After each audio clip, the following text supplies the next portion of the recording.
So welcome to part 2 of lecture 2. And this narrated PowerPoint focuses on the underlying values and goals of community psychology, and it's as conceptualized by Visser 2012. The next slide will give you the specific page numbers. The information in this narrated PowerPoint will assist you in aligning your community psychology practice with accepted values of community psychology. It will also contribute to your reflective practice that should provide information for all 3 of your assignments this semester. So this is the source text. It comes from chapter 1 in Visser and Moleko's community psychology book, and it's page 11 to 12. Although you can read a bit further on page 13, it's on the principles and how the values and goals shows itself in principles. So if we look at the word value, the generic definition of this word points to values being important or useful. So community psychology also has underlying values which form the philosophy which guides all activities in community psychology. Values are context specific, they continually are evolving and applies to all levels of the social ecology.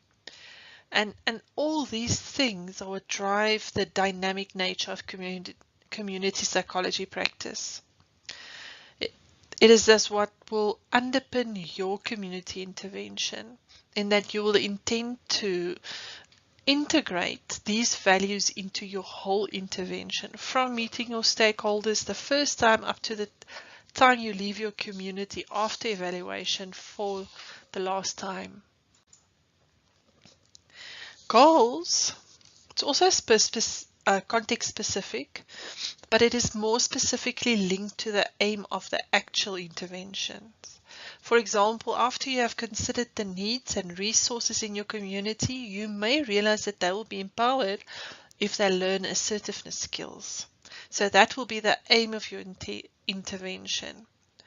But before you even came to that conclusion, you should have considered the following underlying values. I will integrate the consideration of values in your community intervention process in the next 3 slides, where I explain values in more details. So these are the values discussed in Visser, starting on page 11, section 1.3. So as you can see, these values are interconnected, and together they form an attitude that we have towards communities and the practice of community psychology.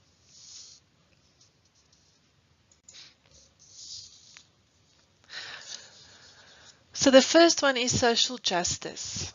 And social justice can be seen as the prerequisite for fulfillment of all the other values, yet this value is often the most neglected one. Without an equal, fair distribution of power, resources, and obligations in society, it's not possible to fulfill other basic needs. Where there is an unequal distribution of power amongst groups, it influences all other interactions within the community ecology.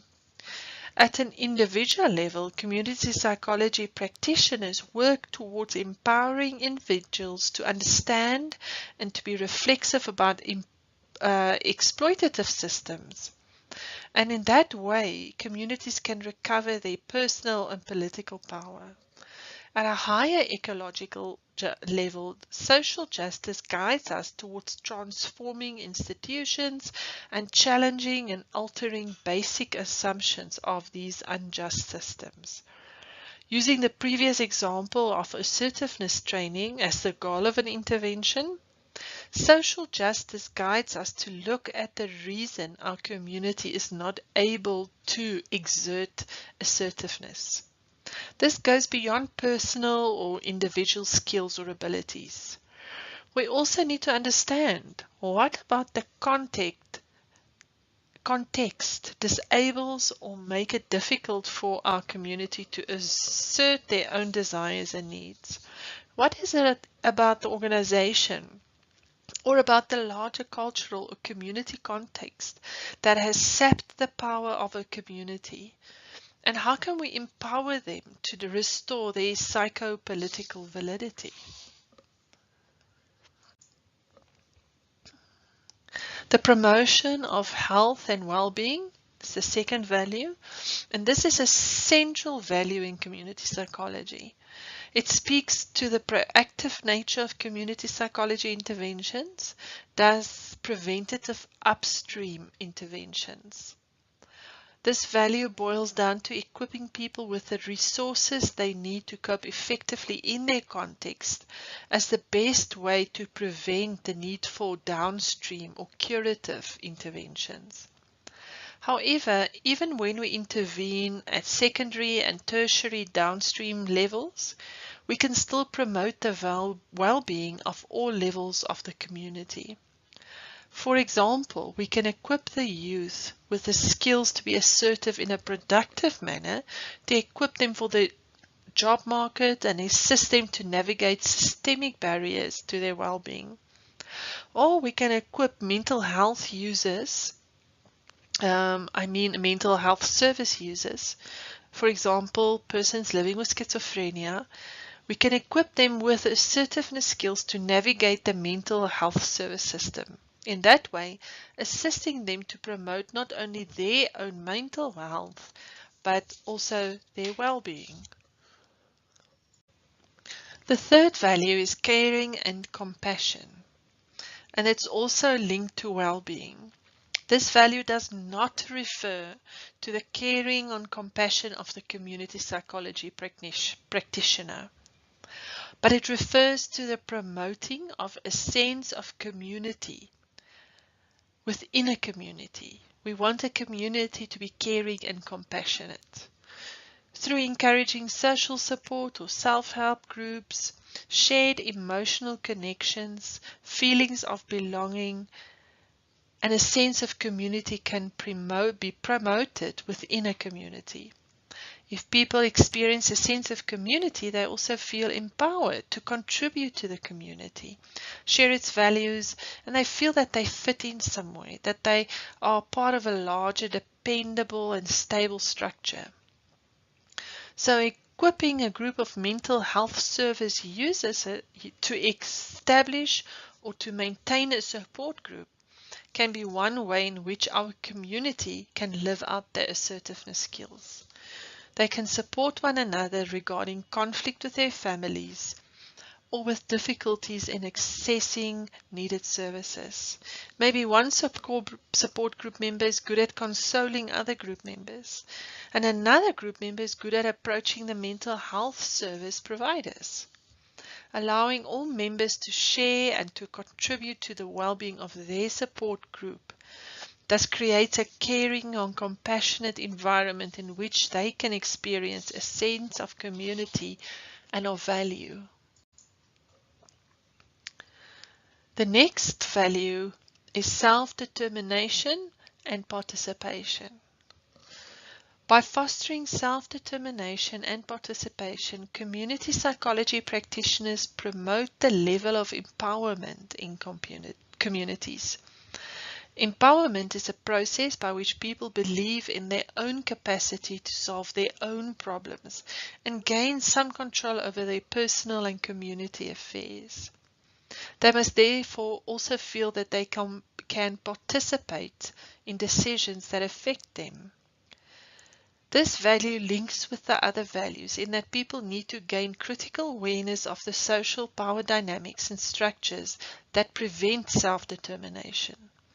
Once there's awareness, people can, through collaborative relationships, modify the existing behaviors so that power can be better distributed or resources can be used in a more equal manner.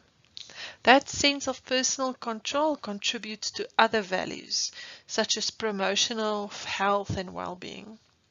Remember, however, empowerment can never be given, it can only be taken. And communities cannot be forced to accept or to do something. Our support group, therefore, can get to the point where they realize that mental health users with chronic conditions like they have are stigmatized by their communities, and then use their assertiveness skills to organize a community education session on schizophrenia in their local church hall.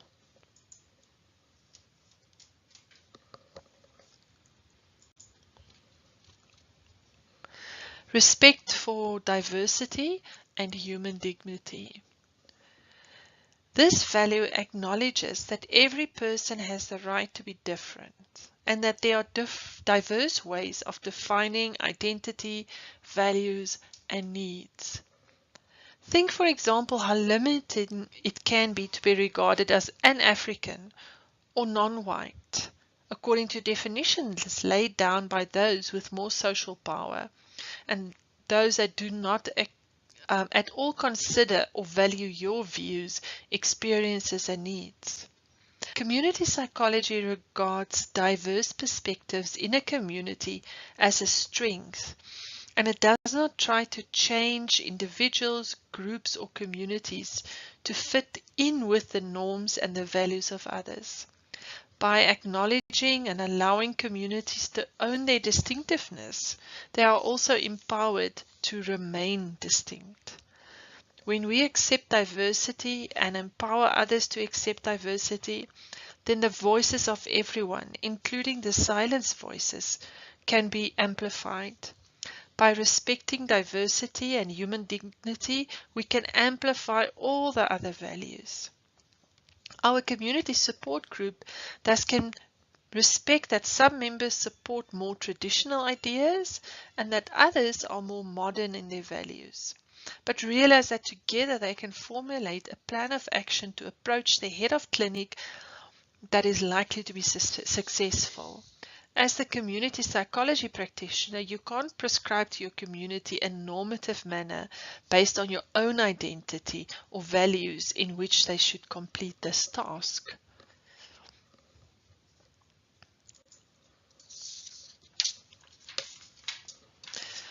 Okay, so this is the full picture of the interconnecting values and goals that drive community psychology interventions.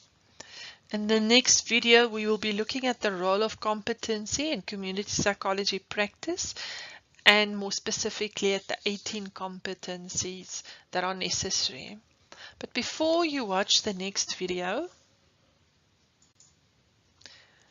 I require you to be reflective again.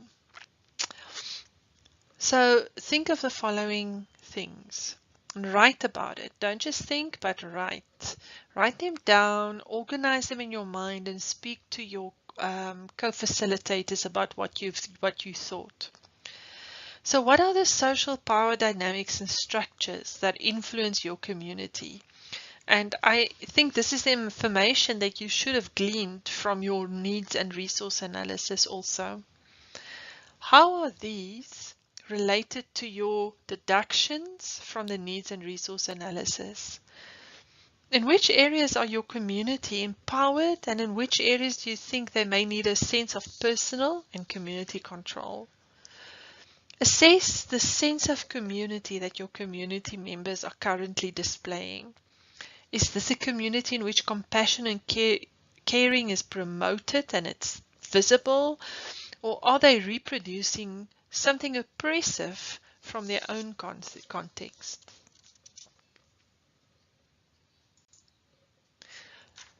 The next video, the third one in this series, would be about competency for community psychology practice.